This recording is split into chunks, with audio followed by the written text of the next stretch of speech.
distracted. Doing a PVK. The man with his ADHD. I'm looking at how much of this is left, and oh God! All right, let's go. Yeah, we don't have to. Yeah, okay. Well, at least make it to the next section, right?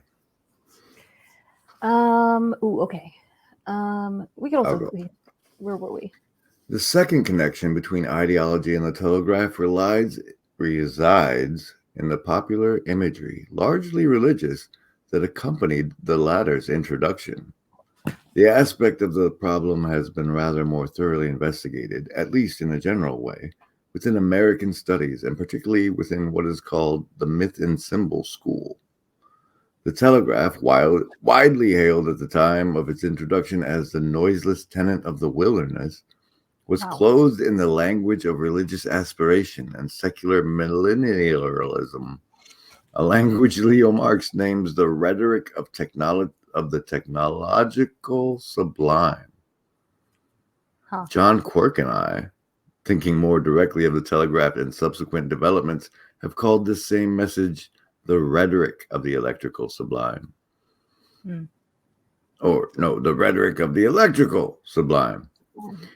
There were other technological marvels in the mid-19th century, but the inscrutable nature of the Telegraph made it seem more extraordinary than, and qualitatively different from, other inventions. The key to the mystery was, of course, electricity, a force of great potency and yet invisible. It was this invisibility that made electricity and the Telegraph powerful impetuses to idealist thought, both in religious and philosophical terms.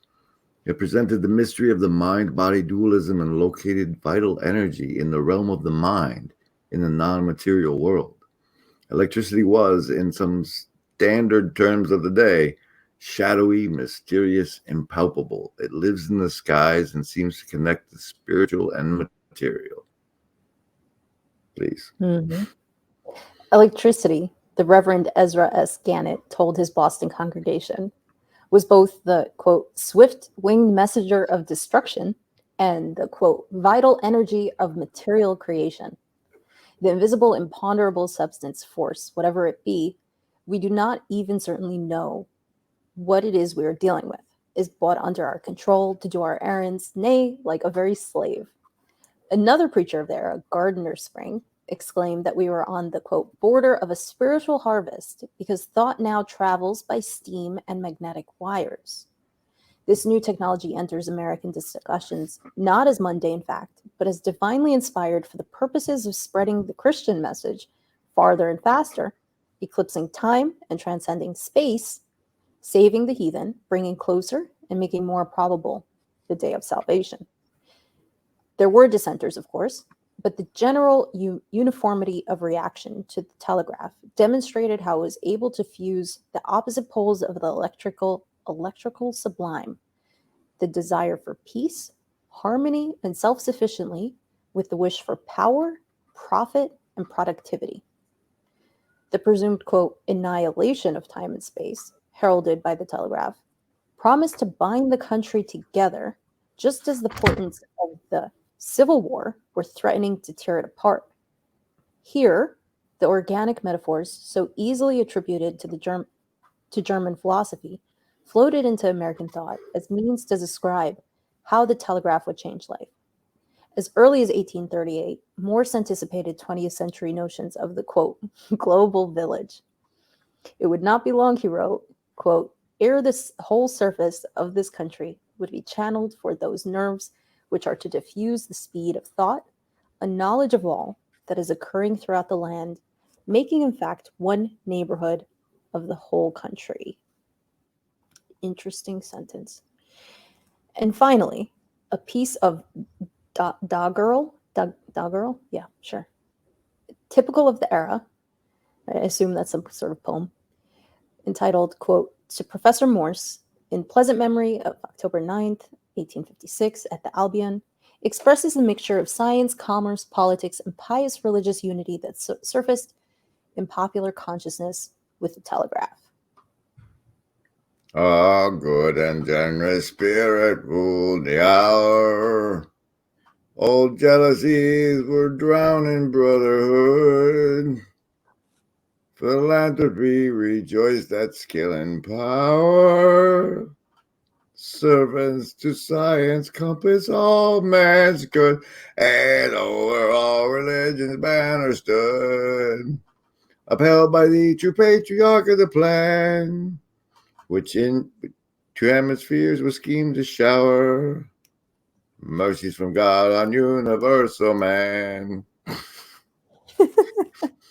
Yes, this electric chain from east to west, more than mere metal, more than mammon can, binds us together, kinsmen in the best, as most affectionate and frankest bond, brethren as one, and looking far beyond the world in an electric union blessed. That's so cultish. That's like, this telegraph is going to be the utopia for us that we've always wanted. Electric chain from east to west, more than mere metal, more than mammon can, though. Wow. What is a mammon can? Mammon? Let's see. Yeah. First, most importantly, over to our good friend Miriam over here. Yes, Miriam. What do you have for doggerel? Doggerel. A-L? No, E-L. Yeah, see, I didn't think it was a word either. Oh, all right. A loosely styled and irregular in measure. Loosely styled and irregular in measure, especially for burlesque or comic effect. Okay. Oh, it's good I sang it then. Oh, yeah. That makes sense. Yeah.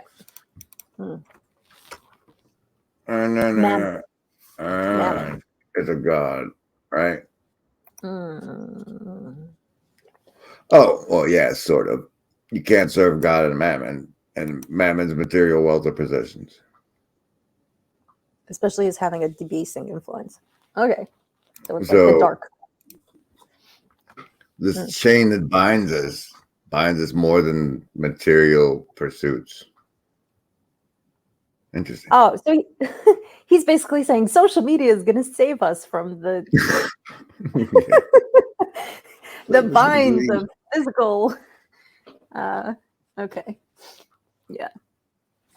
One finds in this rhetoric of the electrical sublime, what a funny electrical sublime, a central tenet of the middle class ideology that, quote, communication, exchange, motion brings humanity, enlightenment, progress, and that isolation and disconnection are evidence of barbarism and merely obstacles to be overcome.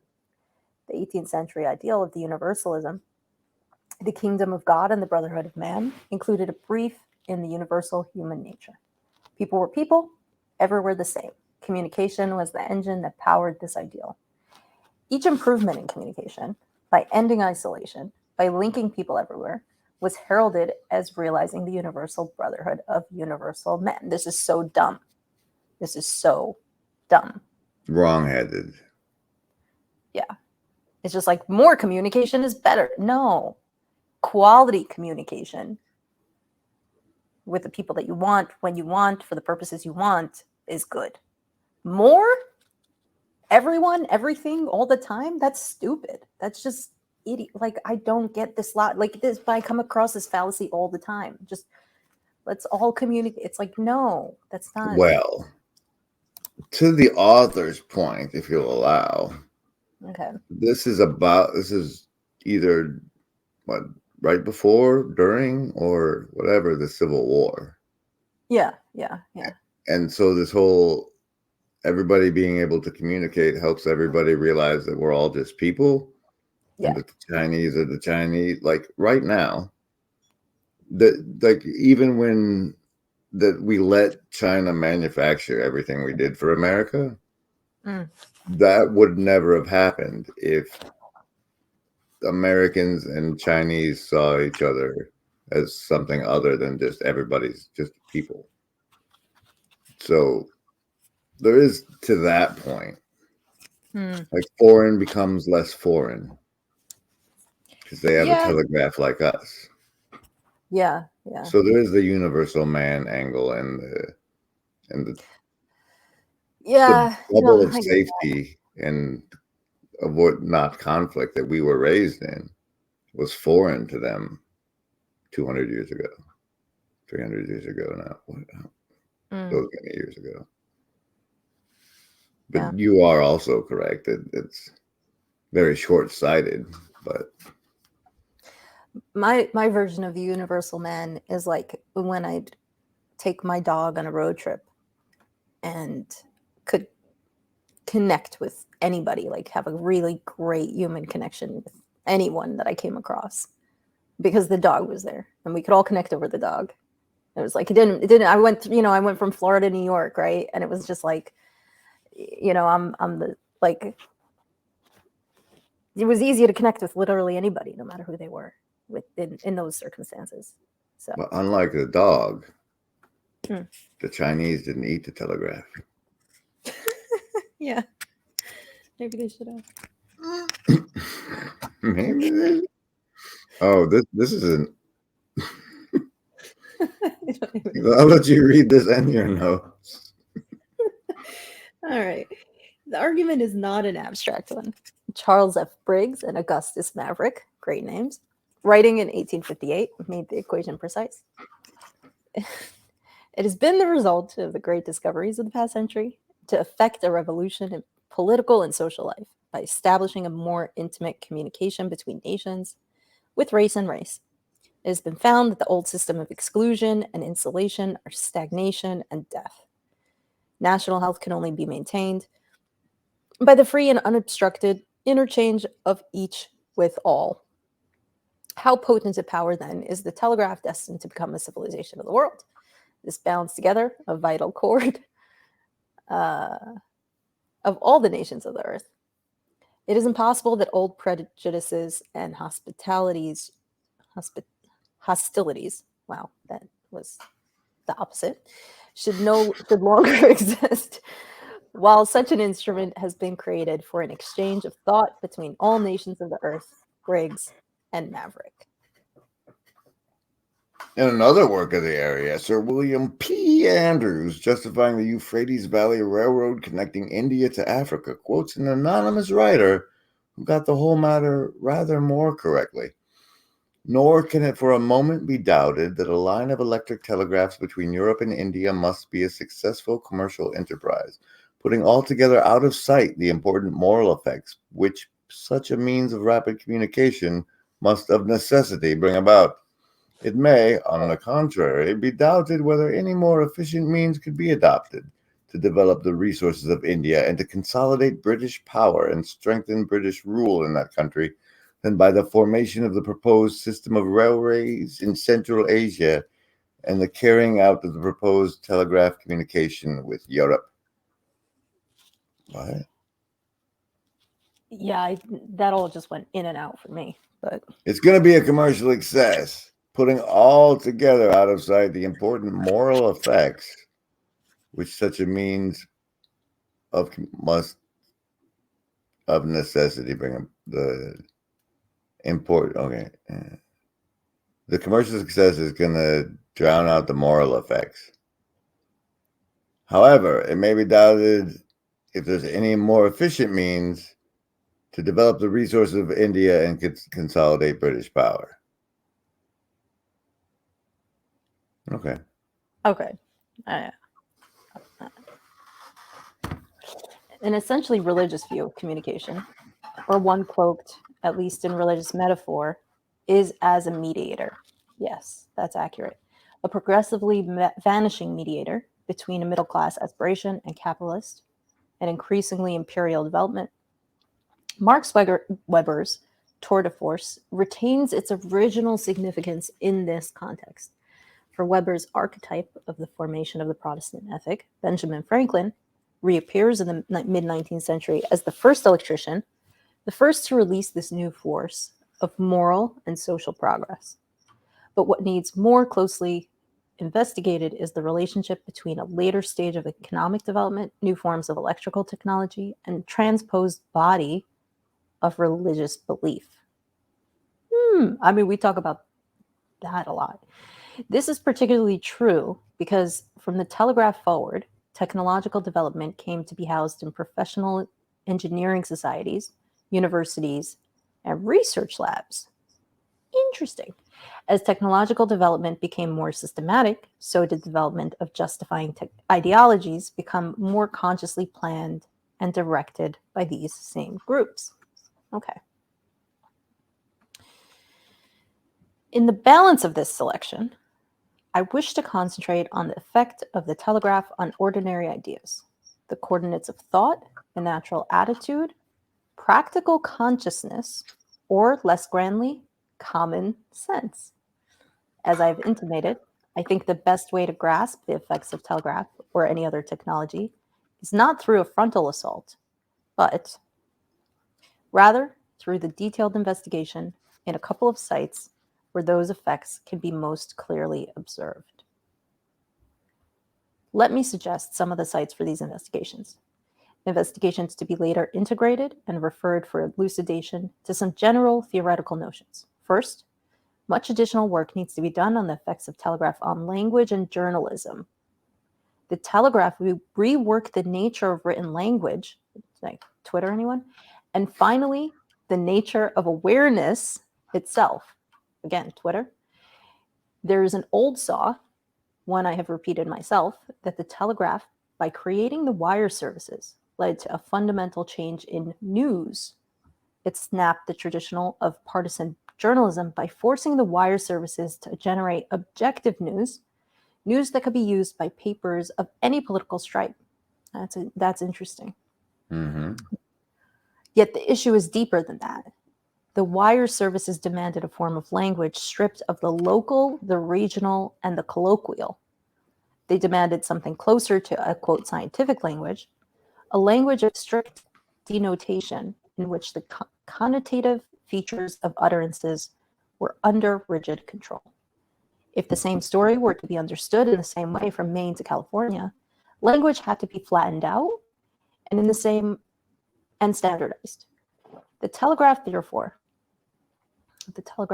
led to the disappearance of forms of speech and styles of journalism and storytelling.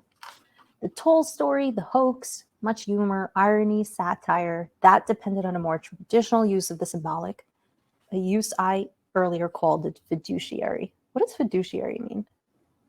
The reason that corporations first and foremost put shareholder profits is because legally they have a fiduciary responsibility to do so. So that's my understanding of it. However, I also wanted to check out another word that he used. Connotative.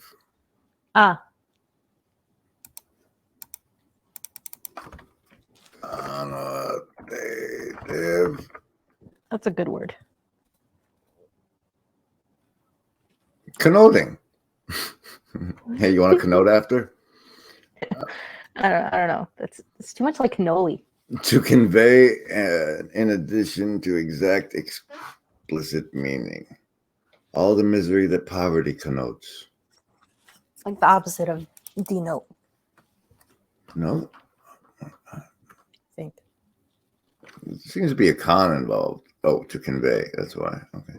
And then fiduciary officially. Click. Of or relating to confidence or trust. Oh, yeah, because I'm used to thinking of fiduciary in terms of finance, right? That's where you usually hear it. So, okay. That makes sense. The origins of objectivity may be sought, therefore, in necessity of stretching language in space over the long lines of Western Union.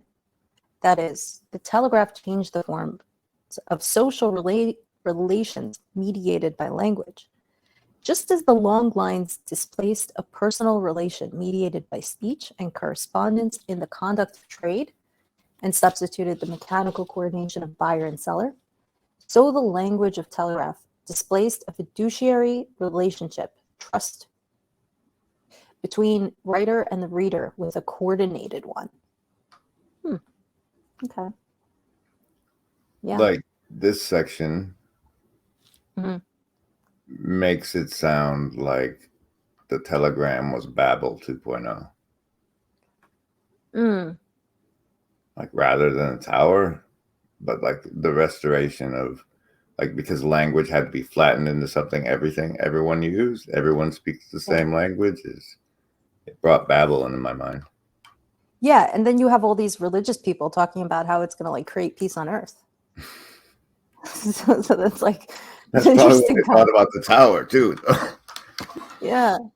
They had it when they started building the tower. Oh, similarly, the telegraph eliminated the correspondent who provided letters that announced an event, described it in detail, and analyzed its substance, and replaced him with the stringer who supplied the bare facts. As words were expensive on the telegraph, it separated the observer from the writer.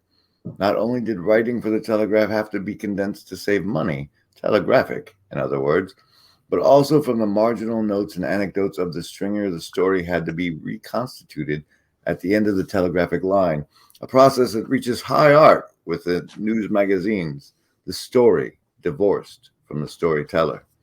But as every constraint is also an opportunity, the telegraph altered literary style.